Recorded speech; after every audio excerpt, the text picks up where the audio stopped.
ಭಾರತದಲ್ಲಿ ನಡೆಯುವ ಅತಿ ದೊಡ್ಡ ಜಾತ್ರೆ ಯಾವುದೆಂದರೆ ಅದೇ ಕುಂಭಮೇಳ. ಈಗ ಪ್ರಯಾಗ್ರಾಜ್ನಲ್ಲಿ ಕುಂಭಮೇಳ ನಡೆಯುತ್ತಿದೆ. ಸಹಸ್ರಾರು ಸಾಧು ಸಂತರು ಇಲ್ಲಿಗೆ ಭೇಟಿ ನೀಡುತ್ತಿದ್ದಾರೆ. ಈ ಕುಂಭಮೇಳವು ಎಲ್ಲ ಕಡೆಗಳಲ್ಲಿ ನಡೆಯುವುದಿಲ್ಲ, ಬದಲಾಗಿ ಕೆಲವೊಂದು ಭಾಗಗಳಲ್ಲಿ ನಡೆಯುತ್ತದೆ. ಪ್ರಯಾಗ್, ಹರಿದ್ವಾರ, ನಾಸಿಕ್ ಹಾಗೂ ಉಜ್ಜಯಿನಿ ಈ ಸ್ಥಳದಲ್ಲಿ ನಡೆಯುತ್ತದೆ. ಈ 12 ವರ್ಷದಲ್ಲಿ 2 ಬಾರಿ ಕುಂಭಮೇಳ ನಡೆಯುತ್ತದೆ. ಅಂದರೆ 6ನೇ ವರ್ಷಕ್ಕೆ ಅರ್ಧ ಕುಂಭ ಹಾಗೂ 12ನೇ ವರ್ಷಕ್ಕೆ ಪೂರ್ಣ ಕುಂಭ ಮೇಳ ನಡೆಯುತ್ತದೆ. ಇನ್ನು ಪ್ರಯಾಗ್ನಲ್ಲಿ ನಡೆಯುತ್ತಿರುವ ಈ ಕುಂಭಮೇಳಕ್ಕೆ 40 ಲಕ್ಷಕ್ಕೂ ಹೆಚ್ಚಿನ ಭಕ್ತಾದಿಗಳು ಸೇರುವ ಸಾಧ್ಯತೆ ಇದೆ. ಈ ಕುಂಭಮೇಳಕ್ಕೆ ಭಾರತದಿಂದ ಮಾತ್ರವಲ್ಲ, ಪ್ರಪಂಚನಾದ್ಯಂತ ಬೇರೆ ಬೇರೆ ಭಾಗಗಳಲ್ಲಿಯೂ ಕೂಡ ಈ ಕುಂಭಮೇಳಕ್ಕೆ ಸೇರುತ್ತಾರೆ. ಇದೊಂದು ಹಿಂದೂಗಳ ಪವಿತ್ರ ಆಚರಣೆಗಳಲ್ಲೂ ಕೂಡ ಒಂದು. ಈ ಕುಂಭಮೇಳಕ್ಕೆ ತನ್ನದೇ ಆದ ಒಂದು ಇತಿಹಾಸವಿದೆ, ಕಥೆಗಳಿವೆ. ಇನ್ನು ಇದರ ಬಗ್ಗೆ ಪುರಾಣದ ಕತೆ ಏನು ಹೇಳ್ತದೆ ಅಂದರೆ, ನಿಮಗೆ ಸಮುದ್ರ ಮಂಥನ ಕತೆ ಗೊತ್ತಿರಬಹುದು. ಆ ಸಂದರ್ಭದಲ್ಲಿ ದೇವತೆಗಳು ಹಾಗೂ ರಾಕ್ಷಸರು ಇವರಿಬ್ಬರು ಸೇರಿ ಸಮುದ್ರ ಮಂಥನ ಮಾಡುತ್ತಿರುವಾಗ ಈ ಕ್ಷೀರಸಾಗರದಿಂದ ಅಮೃತವನ್ನು ಪಡೆದುಕೊಳ್ಳುತ್ತಾರೆ.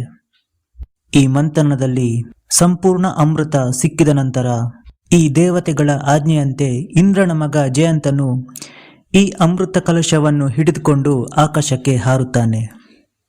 ಈ ಜಯಂತನು ಆಕಾಶದ ಹತ್ರ ಹೋಗ್ತಾ ಇರುವಾಗ ದೈತ್ಯಗುರು ಶುಕ್ರಾಚಾರ್ಯ ಹಾಗೂ ರಾಕ್ಷಸರು ಸೇರಿ ಅವನನ್ನು ಹಿಡಿಯಲು ಪ್ರಯತ್ನ ಪಡ್ತಾರೆ. ಆ ಸಂದರ್ಭದಲ್ಲಿ ದೇವತೆಗಳಿಗೂ ಹಾಗೂ ರಾಕ್ಷಸರಿಗೂ ಯುದ್ಧ ನಡೆಯುತ್ತದೆ. ಈ ಯುದ್ಧ ನಡೆಯುತ್ತಿರುವ ಸಂದರ್ಭದಲ್ಲಿ 4 ಹನಿ ಅಮೃತಗಳು ಪ್ರಯಾಗ್, ಉಜ್ಜಯಿನಿ, ಹರಿದ್ವಾರ್ ಹಾಗೂ ನಾಸಿಕ್ ಈ ಭಾಗಗಳಲ್ಲಿ ಬಿದ್ದಿದೆ ಎಂಬ ಒಂದು ನಂಬಿಕೆ.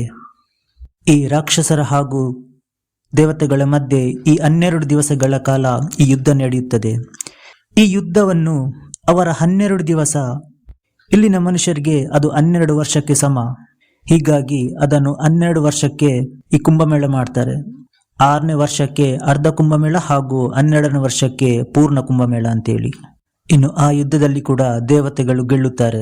ಈ ಕುಂಭಮೇಳದಲ್ಲಿ ಭಾಗವಹಿಸುವುದರಿಂದ ಕಷ್ಟಗಳು ನಿವಾರಣೆ ಆಗುತ್ತದೆ, ಆರೋಗ್ಯ ವೃದ್ಧಿ ಆಗ್ತದೆ ಹಾಗೂ ಈ ಪಾಸಿಟಿವ್ ಎನರ್ಜಿ ಸಿಗ್ತದೆ ಎಂಬ ನಂಬಿಕೆ. ಇನ್ನು ಕುಂಭಮೇಳಕ್ಕೆ ಸಂಬಂಧಿಸಿದಂತೆ ಇನ್ನೊಂದು ಕಥೆಯು ಕೂಡ ಇದೆ. ಅದೇನೆಂದರೆ, ಆದಿಗುರು ಶಂಕರಾಚಾರ್ಯರು ಸಾಧು ಸಂತರ ಜೊತೆಗೂಡಿ ಸಭೆ ಸೇರುತ್ತಿದ್ರು.